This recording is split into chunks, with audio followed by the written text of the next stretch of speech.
আইয়ে না কা বুঝলাম না। আচ্ছা ওকে কল দিই।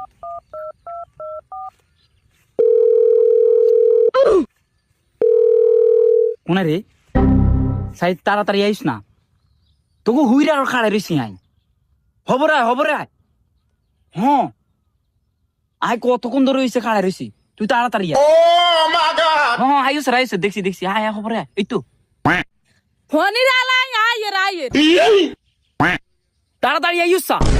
ফনিরালা ফোন দিছ তো 100 গারাব্বা দেখতো না আঙ্গু হুইরা আর কিতে আরে হুনো তোমার আব্বা দেখতো না, কথা আছে তো। কসিবে কিয়া কইবি হবরে ক আরে তুই এরম করস কা ইন্দি খাড়াচ্ছা। बिल्कुल रिक्स नहीं लेने का। কিয়া কইবি হবরে ক আবার হারাব্বা মাসের আদা দিতে হইলে আর দেই যাইব। জান তোমাকে তো অনেক সুন্দর লাগতেছে আজকে, এত সুন্দর লাগতেছে। কিয়া কইরা হবরে ক আমার